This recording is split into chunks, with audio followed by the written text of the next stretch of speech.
Welcome to LOA Today. Walt Thiessen and life coach Tom Wells here. Today is Monday, August the 27th, 2018, 8 a.m. Eastern Time, your first daily dose of happy, not just for the day, but for the week.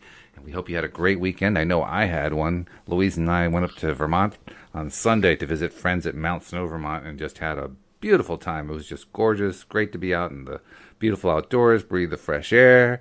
Nice, comfortable temperatures, had a great lunch, had a good talk with friends. I mean, what more could you ask? It was wonderful. I loved it. Yeah, it was good stuff. How about you? Did you have a good weekend, Tom? Yeah, it was 3 great days. I spent all the time with my partner, Sheila, and we're getting closer. And so there was a lot of deepening of that relationship. And that felt really good to realize that I could let go to that and just, kind of more of falling in love, you might say, or allowing of love to be there for me. It felt really, really magical. Very good. Excellent. Yeah. When things come together, it always feels good, which is important because feeling good is what it's all about, right? That's being in alignment. You want to be in alignment so you can get all the good stuff. Yeah. And it's quite an interesting game when it comes to loving another person, at least for me, because it doesn't just fall together. And it hasn't fallen together just like some ideal imagination of nothing but ease. It actually falls together through a little bit of ups and downs and ins and outs. Oh, I shouldn't say that. But anyway, lots of ups and downs. And no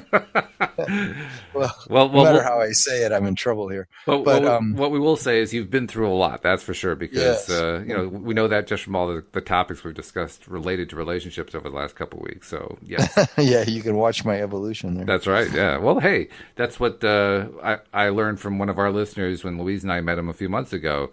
He says, I know everything about you. And I realized, yeah, you probably did.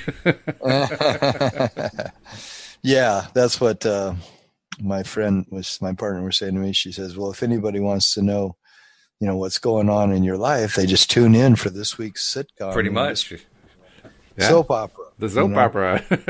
But I try to say little actually about her. Yeah. She doesn't want me to talk about her, but I am talking about what's evolving in my life, and half of the time lately it involves my relationship. Well, ultimately, anything that we're talking about is about you, and just as anything that I'm talking about is really about me, ultimately. Right. I mean, it's not really about somebody else. It's not about tattling or something like that. It's about, what changes do I need to make? How am I doing? What progress am I making? How mindful am I? How well am I meditating? It's all about, it's me. Yeah, that seems to be the topic of my life. me. But, me. So, it's a good thing. I like to care about others. And I do. Absolutely. But if I'm not balanced and aligned, then I don't have much to really give anybody else. That is the truth. That is really the truth. And it's the focus of the topic. I mean, the topic today, fully loving and fully living. Really, one goes with the other. If you aren't fully loving, if I'm not fully loving, particularly of myself, I'm not fully living. It took me a long time to learn that one, but it really is true. The more that I am loving of myself, not to mention loving of others, and that's certainly almost equally as important, the degree to which I'm doing those things is the degree to which I'm living better and having better life and enjoying life better, and simultaneously attracting more of the stuff that I want. And it's a formula that each of us has to discover on our own, obviously. But I'm finding that it's reminded me of the poem by Kahlil Gibran in The Prophet. I don't know how many of you are familiar with The Prophet, but it's a series of writings that Kahlil Gibran, this poet from the Middle East, I guess. I'm not sure which country, Iran or Iraq or somewhere he was from. And each one of them is the telling of this prophet who was speaking to the people when he arrives on this ship. And as they gather around to listen to him speak, he talks about love and marriage and children and eating and drinking and work and joy and sorrow and all these different topics, buying and selling, crime and punishment, reason and passion.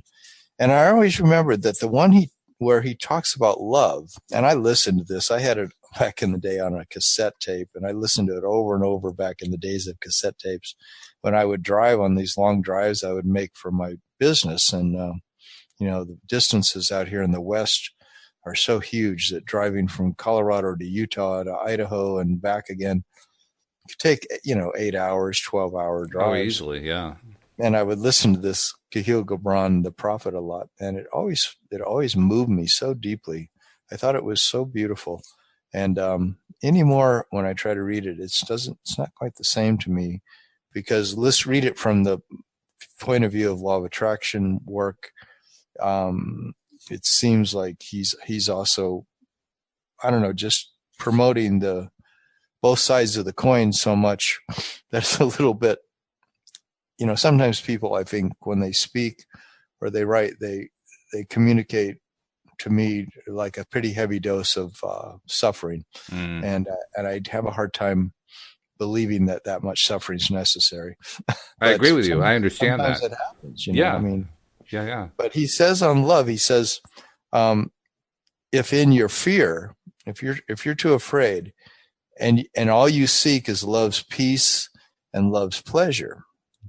He says, then it's better for you to cover your nakedness and pass out of love's threshing floor into the seasonless world, where you shall laugh, but not all of your laughter, and weep, but not all of your tears. And I remember when I read that, it was confronting to me, and would hear that, because I would think, God, I don't want to be so afraid of not always being peaceful and not always being in pleasure that I'm not able to experience the depth of what it means to fully love and fully live. I want to know what it means to fully love and fully live, even if I have to sometimes feel grief. I don't want to not love a woman, for example, so deeply that I'm not ever going to really be committed to her in the way that I'm vulnerable. And so I noticed that in the two main relationships I had in my adult life, that I didn't let myself, I think, really love the way I could have. I thought I was. And I definitely experienced, being thrashed by love, in the sense of like, when you completely commit yourself, then you can feel vulnerable with the person to whatever their ups and downs are and your ups and downs, if you're not in that place where you understand how to maintain your alignment in a relationship. And so I was thinking about that a lot over this weekend, because being in this new relationship, it feels like I'm always being asked to be more present and more clear about am I really there? Am I constantly keeping the door open to my fleeing the relationship, to my, keep this wide open door that says, well, I could leave at any time I want. And I could come up with plenty of good reasons why I could, decide that this isn't going to work out, and I need to continue to look for somebody that's, more akin to who I am. And, this isn't the right situation for me, and I gave it my best shot, and now I got to go. And I've had that. I always keep that option open for myself. And this weekend, it was a lot of closing of that option and saying to myself and to her, I'm not, okay, I'm somebody you can count on a lot more than you could last week, in the week before. Okay. Well, I have to admit, I didn't know much about Gibran. I looked him up, and he's actually Lebanese American. He was from Lebanon. But you had the Middle East right. And I can't say I've read his writings in any great detail. I think I've heard of him. That's about it. But he's very famous. But I also would agree that there are a lot of writers, I would say the vast majority of writers who write anything philosophical or spiritual, who write primarily from a negative perspective with some positive built in, which always frustrated me, because, I mean, I understand, I think I've understood for the longest time how important it is to focus on positives. I kind of forgot about it for a large chunk of my life, but I think I always knew it, to some degree, even if it was subconsciously. But when you get to the point where you say, okay, I'm really going to start doing this, and then you look around to see who's out there, it's pretty slim pickings. I mean, not just Gibran, just like almost any major author you can think of, going back over the centuries, is heavily oriented toward the negative. So it's not just Gibran. There's a whole bunch of them who have good things to say. It's not like there's no good things to say.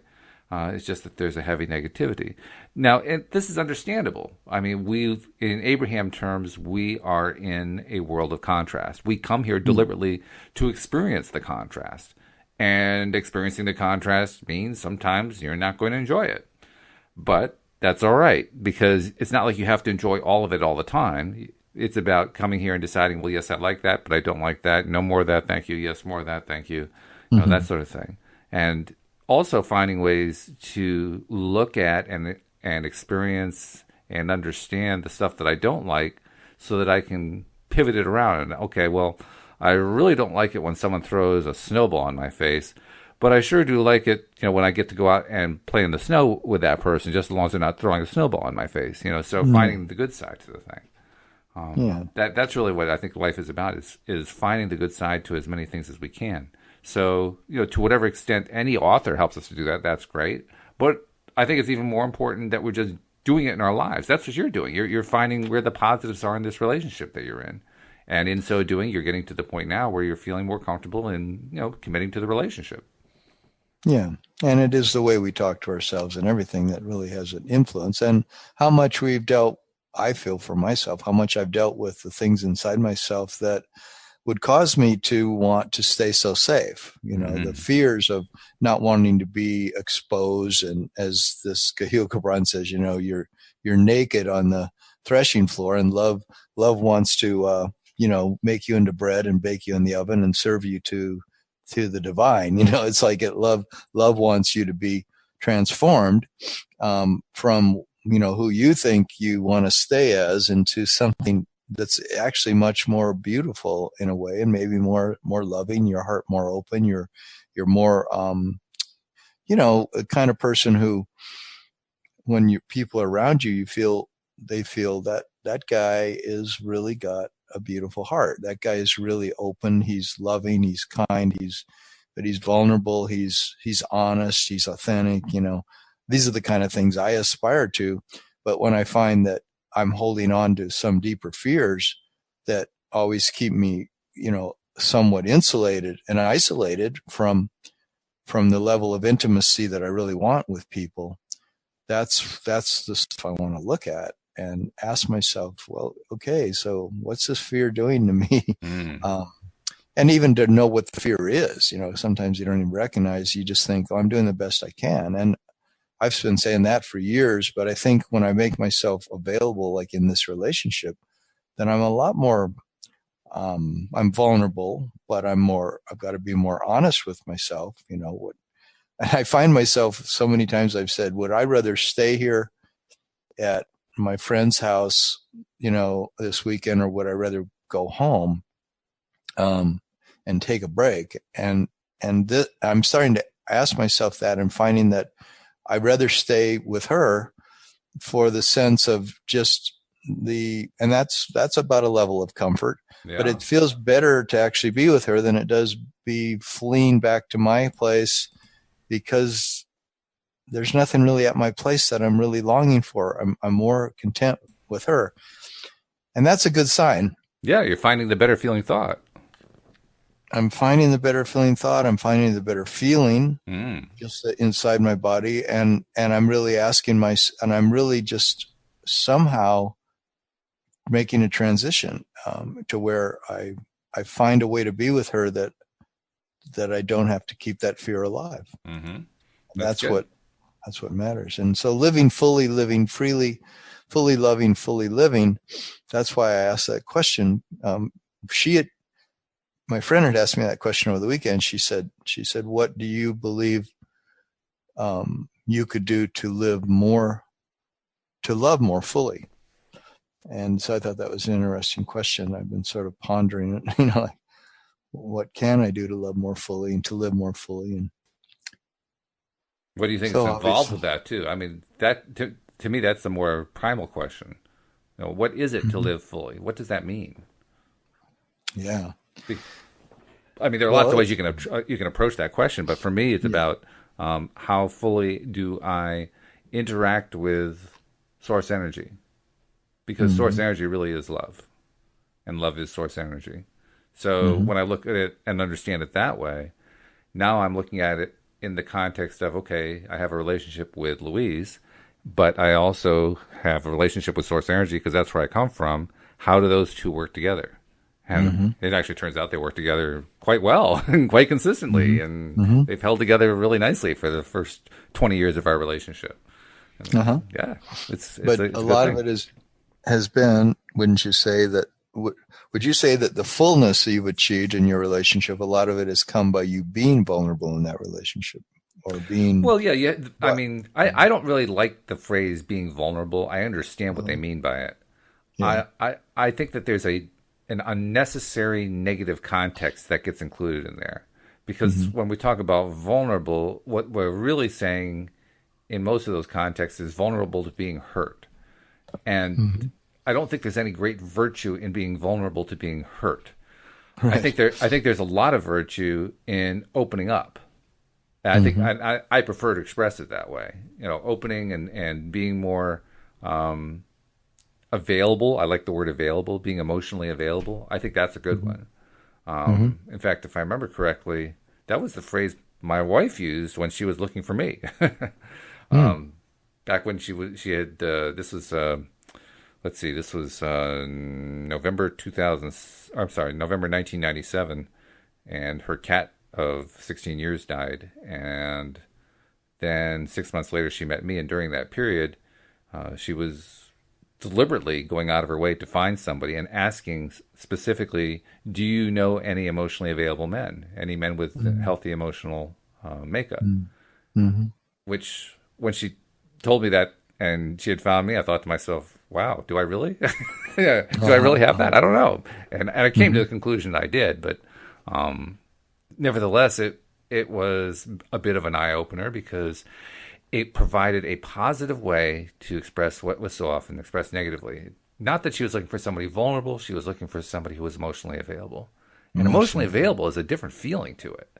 You know, Oh, it's a totally. Yeah. completely Yeah. different I feeling. think I was using that vulnerable word just because it's in the lexicon, it's out Oh there. yeah, that's the one that everybody uses. Yeah, Very common. Yeah. right. And actually there's been some work by, was it Brene Brown, who talks about being vulnerable, and she made quite a big splash on the TEDx talks.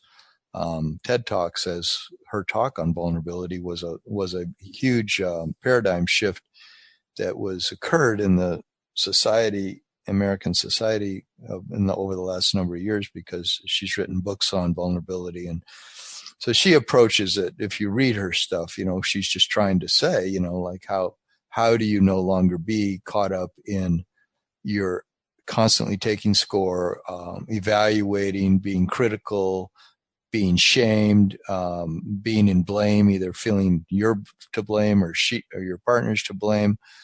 And so I think from what I remember reading that book, it was been quite a while now, but she was addressing those kind of questions, but lumping it under vulnerability. Mm. Of are you willing to hold the tension of the fact that you feel shame, but you don't necessarily have to make somebody else wrong because you feel shamed, or you might feel critical, but you don't have to express that critical thing to the other person. You can own it, the fact that that's a projection of yours, and take it to heart, and actually not have to make the other person feel bad that you've decided to judge them, and self-righteously decided to judge them. So the vulnerability is you learn to own. So you learn to own your stuff and not be a victim of anything, as much as you can help not feeling like you're victimized. And therefore you have to defend yourself and stay safe and protect yourself. So you're really responding out of fear rather than out of the faith that there is something like love, and the faith that there is a source, a higher source who's orchestrating your life. And that's a huge part of it for me, just believing and knowing and accepting the fact that everything that I want is in my vortex. And no matter who I'm with, in any situation I'm going through, there's something greater that is orchestrating things. And my need to protect myself as if I was a lonely actor out here on this stage of life is not really appropriate all the time to be in that protective mode. So that's what I'm looking at in my life about living fully is just where am I, even in my work with clients and my work with my coaching business and allowing money into my life. I mean, whatever it is, it's like, where am I being so protective that it's literally constricting the flow of love to me, the flow of abundance, the flow of beauty, whatever it is that I want more of in my life that would make my life feel like I was living fully and I was loving fully. Mm-hmm. Yeah. Well, I agree. That's very important. And I would even take it a step further and say that very often whenever people try to address the topic, kind of along the lines of what the author you cited did, mm-hmm. we tended to, as we do with so many things, we tend to come at it negatively. We come from the negative perspective, and here are all the things I'm doing wrong, and here are all the things that are keeping me from what I want, and so forth. It's understandable. I mean, we live in contrast. What I think we want to go after, though, is we need to be finding more and more ways to think and live positively. And mm-hmm. by living positively, I mean taking those phrasings that we come up with, taking those ideas that we come up with that we express in negative terms and flipping them around to their positive equivalents. Because when we do that, I think we change our mindset. I'll give you an example. You mentioned the higher self, which is a very, very common concept and one that virtually everybody I know in law of attraction circles uses and believes in. And mm-hmm. yet I resist that one. Not because I think there's not because I think that there's anything wrong with the other part of me or anything like that, but rather I just don't like thinking about it as the higher self. I don't like the label. And the mm-hmm. reason I don't like the label is because, I mean, my understanding of the higher self is it's higher because the rest of me in the non-physical world is vibrating at higher rates. The low vibrations all happen here in the physical world. But mm-hmm. there's also a little bit of a better than, worse than thing. So if you're in the non-physical world, you're vibrating higher, therefore you're in a better than place. Mm-hmm. Whereas if you're in the physical world and you're vibrating lower, you're in a less than place. Mm-hmm. And that to me goes against the grain, because if I really want to flip that around, if I really want to turn that into a positive, I have to express it as, you know what? In my physical life, I'm aiming to vibrate higher. I don't want to be thinking of myself as a lower energy being because I'm in the physical world, because all that's going to do is reinforce for me that I'm a lower energy being. It's true. Yeah. So I resist the idea of calling my non-physical side my higher self. Instead, I refer to it as my non-physical being, or the rest of me, or the other part of me. I don't put it above me vibrationally speaking, because the moment that I put it above myself vibrationally speaking is the moment I'm putting myself lower vibrationally speaking. That's really good. Mm-hmm. So what do you call it? You know, my non-physical being. Yeah, I've been playing around with the rest of me. I like that, just kind of, you know, colloquially, because it's just kind of a fun way to say it. No, you know, it's the rest of me. Or sometimes I think of it as inner being, or sometimes I think of it as the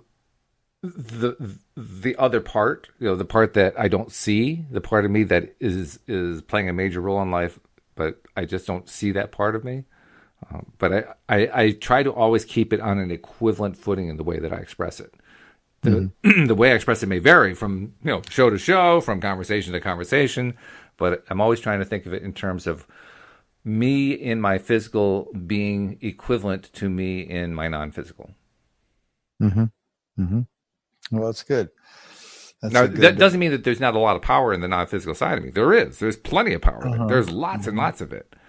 I just don't want to make it such a distinction that the only part of me that has access to all that power is the non-physical. Yeah, right. Yeah, interesting.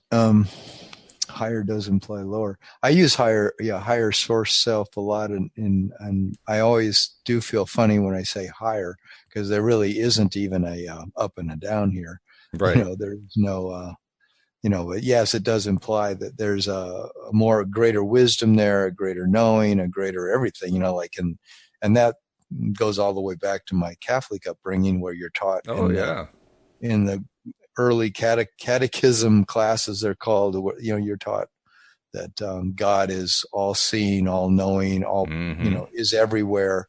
And you just get such a dose of what God is that, you're just then left as pretty miserable little creature down here, on the earth. Helpless is the word that I think of, the helpless victim. Helpless. Yeah. A lot of that. And then of course, then they lay the guilt on by saying, God is actually watching you and judging you constantly, Sure, to help ensure that you're a helpless victim. You're really going to get judged later. Absolutely, yeah. Let's just lay it on thick. Yeah, right. So you better do what the church says, because the church has got its hierarchy figured out here. And they've been getting bennies off that for a long time. But I'll make a comment. We normally don't talk about political issues per se, but I'm going to make one comment about a political issue because it's big in the news lately, and that is the child abuse, the sexual abuse allegations that keep coming out about higher level church officers, if you will, bishops and archbishops and cardinals and all this other kind of thing, or just regular priests sometimes. And I think the comment I want to make is that as bad as all that is, and it's certainly bad, there's actually a healthy thing going on here. The healthy thing is that it's coming out. Oh, yeah. And in the process of it coming out, it is also shifting the public perception about that hierarchy so that we are basically setting ourselves up to be in a better place where we no longer allow ourselves to feel like victims as established by that church hierarchy. And that's a good thing. That basically we're breaking the mold, so to speak. We're breaking out of that little prison that we put ourselves in with the direction of the higher level prelates. We're just saying, that model just doesn't work anymore. Mm-hmm. And we're doing that by many people are speaking out, getting angry, saying, how horrible what the church is doing. We're doing it in a lot of ways. But I think there's a wide swath of humanity that is shifting their thinking because of that situation. Now, the situation is clearly terrible, but the results coming out of it could be good. And that's part of the art of finding positives, silver linings in negative situations, is noticing, as bad as all that is, my God, at least maybe this is leading to some positive change in the way we think about ourselves in relationship to the world of spirit. That's a good thing. Mm-hmm. Yeah. Yeah, it's empowering to not have especially when you start thinking of a priest as someone who also has clay feet, also lives on the earth and also is prone to all the same desires and everything that somebody who's not elevated into the status of being ordained by this special sacrament into this position. Because I remember growing up for me in a Catholic family, how sort of disillusioned and angry I felt that my mother bought in hook, line, and sinker to the idea that a priest or an MD who was sanctioned by the American Medical Association those were figures in her life that were to be believed and honored, and sort of she would sit at their feet, if a doctor said it was right, if any other kind of practitioner would have said something, I remember her explaining to me the difference between a quack and a real doctor. But what a real doctor was then was only somebody sanctioned by the American Medical Association who practiced allopathic medicine, which is completely now just understood or a lot more by a lot of people, as that's a niche of the so-called healing professions that's a person who chose to use those particular methods, which are highly questioned now by all kinds of alternative practitioners as is that always the most effective method to use? And the same in the hierarchy of the church, this idea that there's these special inner people who intercede to God, who stand between us and God, like a guru or something, who, if we listen to them, we're going to be okay, and everything, you can just totally trust that channel. And now it's, this brings those things into question. So everything is coming back to personal empowerment. And to me, that's how you can live fully and you can love fully, is when you own fully the fact that it's in your own chest, in your own heart, you have the ability to feel your connection to who you really are, and to know that connection and to nurture that connection through better feeling thoughts and through understanding, what is it to be surrendered to how life is unfolding in a beautiful way for us. But yeah, I guess I still believe in a hierarchy, though, because I believe that there is some kind of a source self that is unfolding everything for me. I'm an actor, but I'm also a recipient of something beautiful, and that's been a lot of my struggle with this relationship I've been in, is that I've been coming more and more to understand that maybe I've been handed an incredible gift here, and the things that I don't like about the relationship, I could hold more lightly, and I could be less judgmental and critical about those things, and recognize they're my own projections. And that if I work on those things, that I could have a fuller love, I could have a fuller life, because Yeah. I won't be constantly isolating myself from things that scare me. you know? Yeah, sure. I mean, because these hierarchies, they are pretty heavily indoctrinated into us, right? Yeah. We're very heavily indoctrinated by them. So expecting them to just go away is unrealistic, I think, and it's certainly not the experience of most people. That most people don't just reach a point where they say, "Well, the hierarchy doesn't work. I reject it. I'm throwing it out the window." No, it's more like a transitional thing. So really, once again, the Abraham thought, I think, is the most important one, which is, are you finding more and more better feeling thoughts? And I think that's what the process is, where where religious hierarchy is concerned. Okay, well, there are parts of this I really don't accept anymore, so I am putting those aside and replacing them with other ways of thinking about it in terms of me being empowered. Well, that's progress. Even if the hierarchy hasn't gone away in your head, you've still made progress. And if you keep doing that over time, eventually the hierarchy goes away. It may take some time, but it eventually goes away. I call that self-empowerment. And to me, self-empowerment really is about letting go of the structures that we learned as young people from the adults who were trying their best to give us, the clearest way of understanding how the world really is, how it really turns, what is, right? It's all about the what is. And turning that stuff on its ear over time in ways that we can handle, in ways that we can grow within and feel good making the transition. Because if we do, then the transition gets made. The hierarchy does get upset. The old ways of thinking do get released, and we end up with a happier life. That to me is the route to a fulfilling life, is letting go of So all that that, stuff. for you, that's living more fully and living more Yeah, freely. because the more that I let go of all that stuff, the more that I just am able to embrace the parts that are great. Because there's so much good stuff in life, and it's about Hmm. embracing that stuff. Well, the only thing that holds me back, Abraham teaches us pretty clearly, the only thing that holds us back from the things that we want is our own level of resistance. And that resistance is stuff that we absorb earlier on in our lives. It isn't what we're born Hmm. with, it's just what we absorb during our lifetime. So, how much of that Hmm. can we let go of? The degree to Hmm. which we let go, that's the degree to which our lives become fuller, more satisfying, more wonderful, more exciting. Hmm. Yeah, and I've noticed a lot that this whole idea of the way that I talk about things, which is the telling of a better feeling story, has a lot to do with what I allow then to unfold. Because I think that's one of the biggest things I've learned from the Abraham type of work, is the law of attraction work, is how am I framing this thing in the way I'm talking to myself about it? Mm. Um, and I find myself in a way doing that constantly in this relationship I'm in.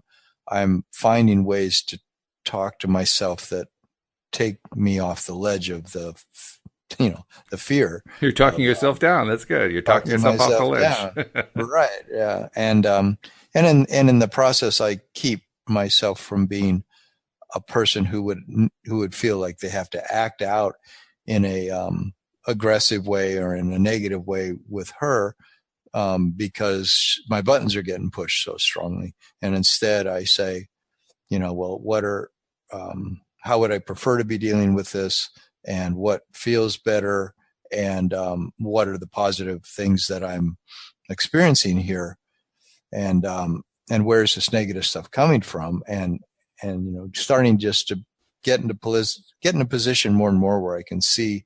I just love the idea that I'm 100% responsible for everything in my hologram.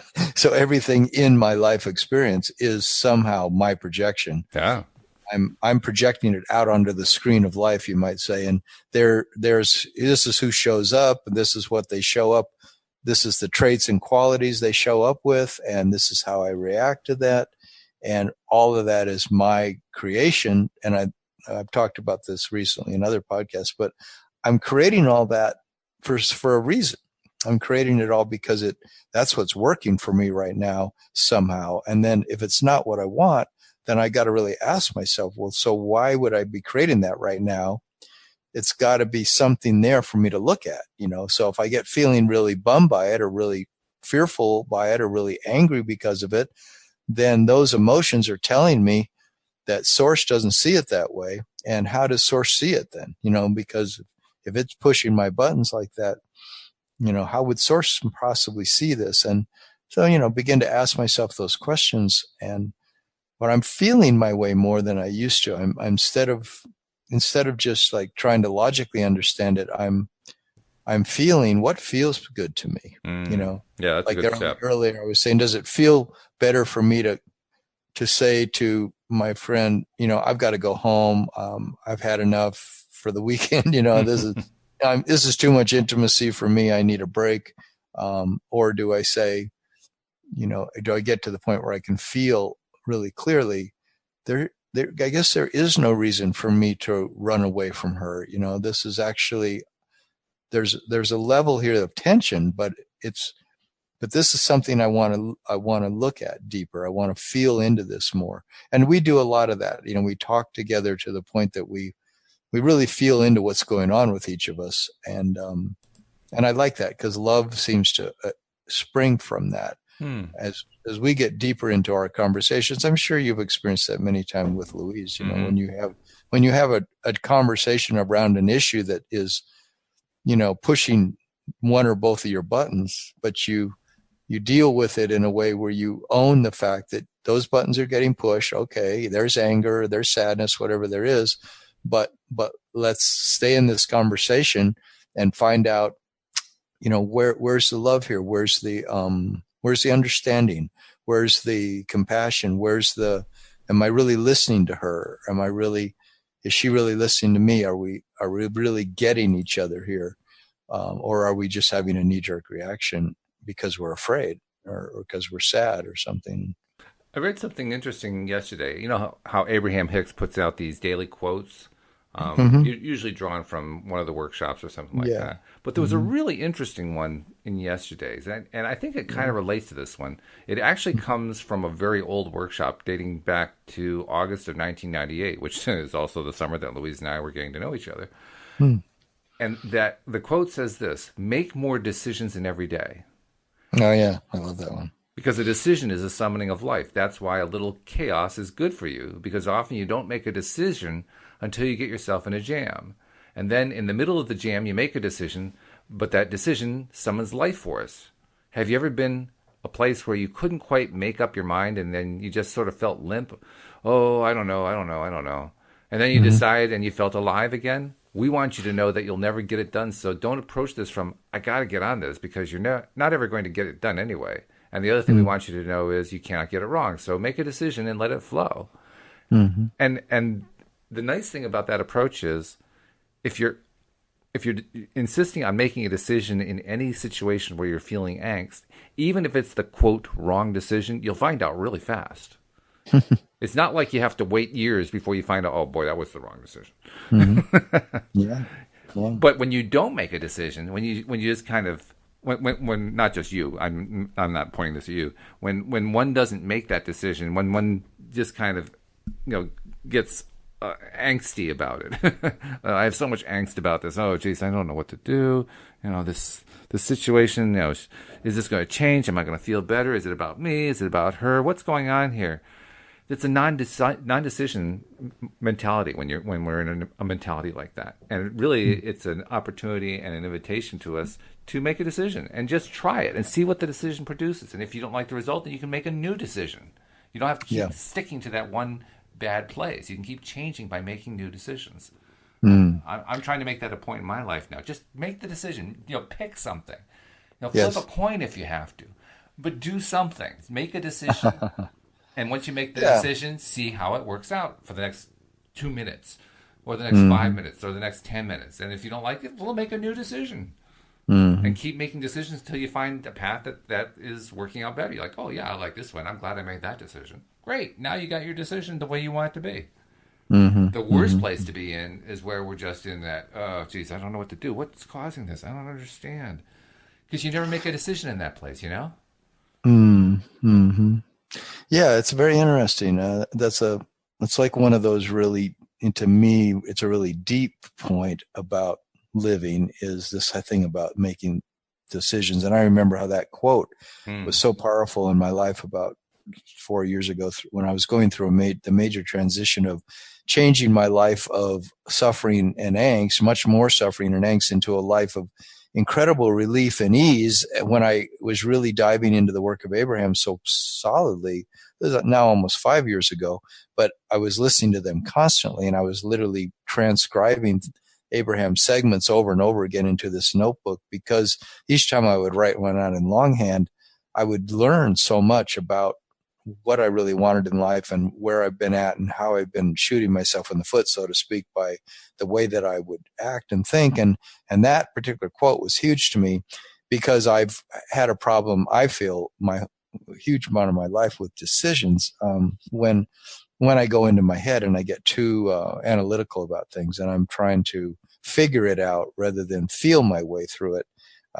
Rather than go into my heart, I go into my head, and then it's like I'm weighing pros and cons, and I can come to the point where the making a decision seems impossible almost, and or I don't even recognize there's a decision to be made. It was That's funny the bigger risk because right there. yeah. I mean, there are times when we're not sure what the decision is, but at least we can flip a coin. If you don't know there's a decision to be made, that's a tough place to be, because you don't realize, oh, I got to at least flip a coin. I got to do something. When you get back to this question of living fully and loving fully, this is one of the essential building blocks of that way of living, is it being good at making decisions, or being willing to make decisions. Like you say, even if you find out right away that wasn't the right way to go. Mm. But like when I'm working on my career, for example, if I want to create a new program, a new project, and I get stuck in indecisiveness about what's the next step for me, and I think that I've got to wait until this impulse comes from on high, so to speak, as we call that, on high. But when this impulse comes from source that tells me what to do next, I find sometimes I can be waiting a really long time. And the thing is that when I just decide I'm just making a decision and I'm going to just do something, and I don't know if this is the perfect impulse, but I'm going to go ahead and act, and it feels pretty good, and there's a lot of things pointing in this direction. Um, that's when I start to live fully and feel more love, because I've done something that gets me moving in a certain direction. And later on, I might realize, well, that wasn't quite what I wanted to create, but at least now look, I created something. Now I know that led me to the next best thing. And now I feel like I'm more on the right track. And so, yeah, making decisions is it's a very important part of the whole thing. And that's what my partner said to me on Sunday when um, we were doing some dancing together, and she said to me, when you let yourself, when we let ourselves, how did she put it, just be in love, and we say it feels better to be in love than not to be, then what she was saying is, we can make a decision to say, I'm going to just let go to this love that's here. I'm not going to, let go to it a little bit now and then withdraw a little bit later, and say, okay, that was good. Yeah, I was very open, but, I'm still afraid, and therefore I'm going to be more restrictive now. I'm not going to give you that same love I gave you, an hour ago, because I feel more pulled back now. Right. And, that's something that I was going through a lot. But I just felt in the moment that she said it, the incredible freedom that there is in just giving in to something that feels good and saying, even though this feels scary because I see red flags in this relationship that may come back to haunt me, I'm going to give over to the love I feel here because it feels really good. And I, right at this moment, I don't have anything to be afraid of, right? There's nothing happening right now that's pushing my buttons. So why do I have to bring the possibility that my buttons are going to get pushed later into this situation? I can just flow right now with what's feeling good. And of course, if you practice law of attraction, then you know that, well, one good feeling is going to lead to another one. So, hold that, stay in that good feeling for 17 seconds. It's going to attract the next best feeling thing. And it's a very interesting thing to not, to not sabotage myself in any. Well, it's a good thing to learn. It's a good thing not to do. You don't want to sabotage yourself.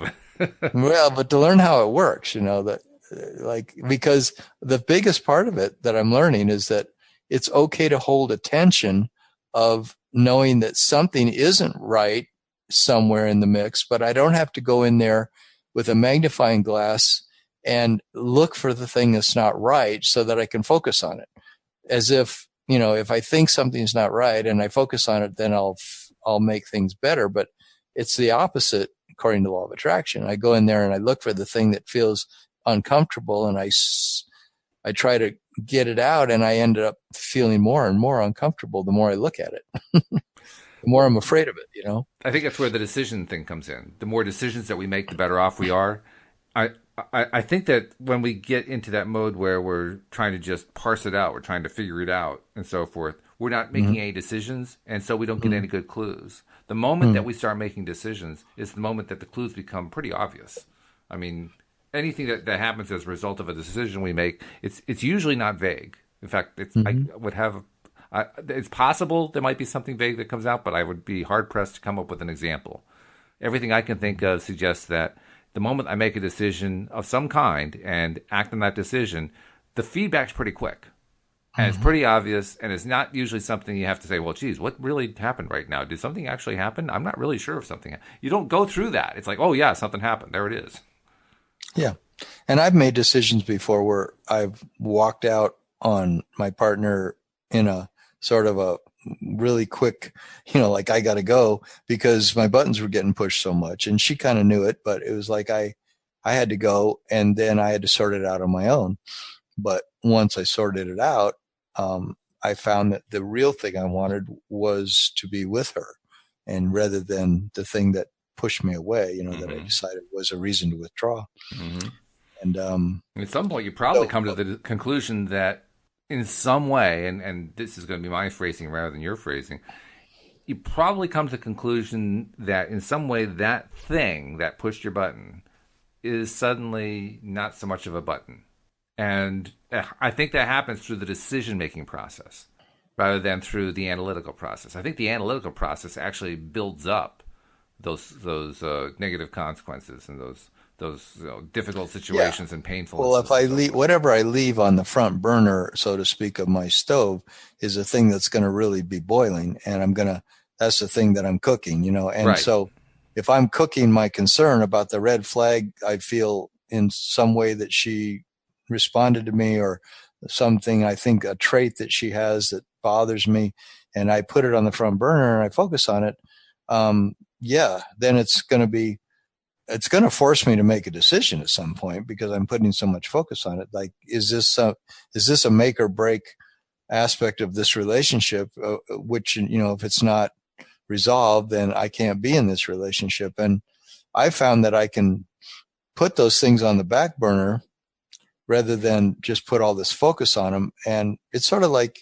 if you have a physical symptom and you're ill, and you just focus on how bad your headache is, and you just keep focusing on how bad your headache is and how bad your headache is over and over again, sometimes that's not the best, or maybe you could say all the time. All the time, I would say, yeah.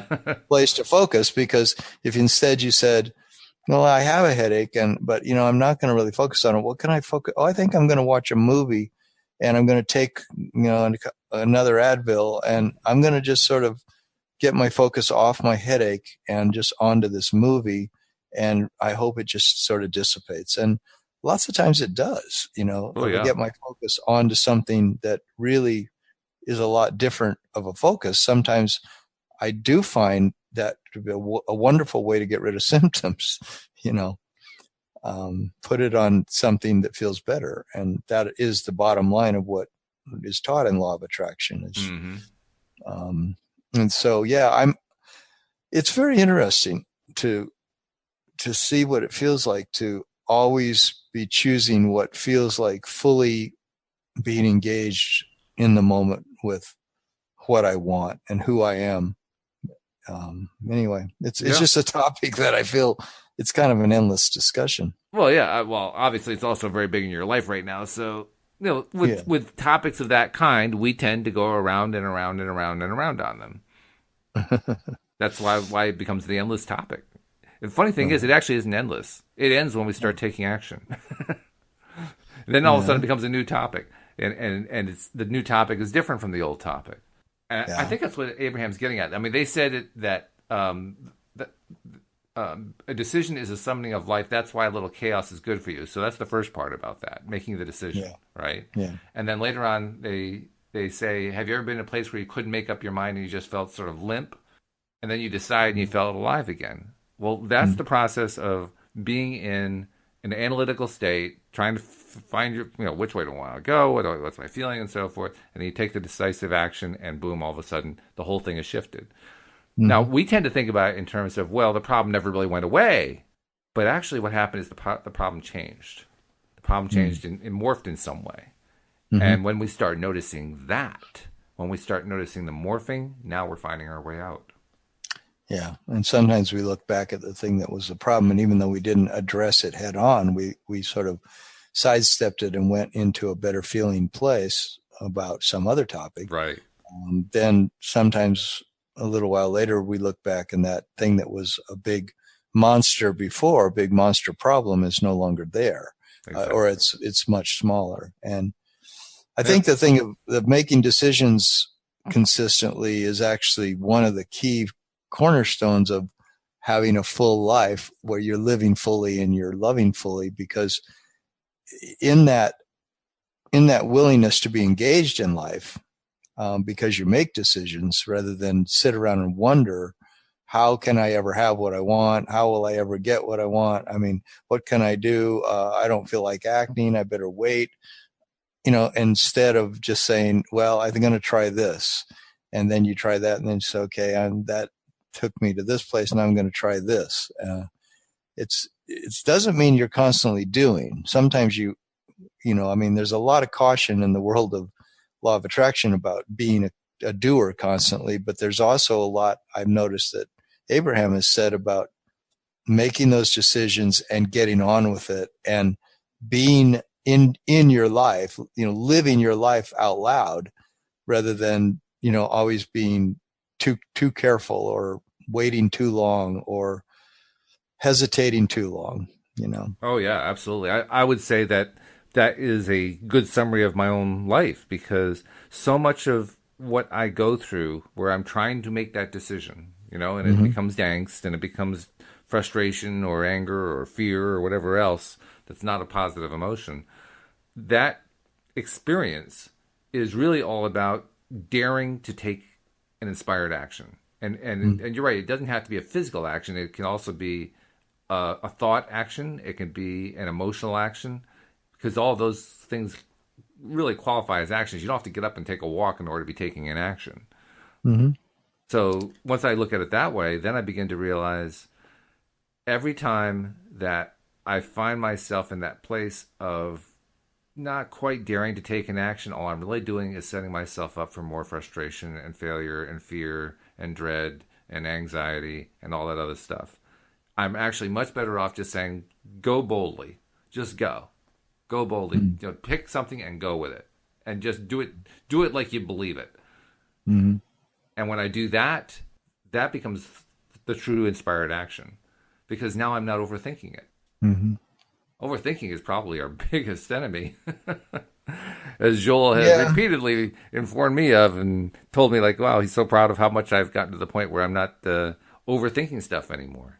Well, it's true. I'm not. I'm not overthinking stuff as much anymore. I'm now taking much more deliberate action. Like, you know what? Screw it. Let's just go. I don't know if that's the right way to go, but I'll find out quickly. It's not like I'm not going to know.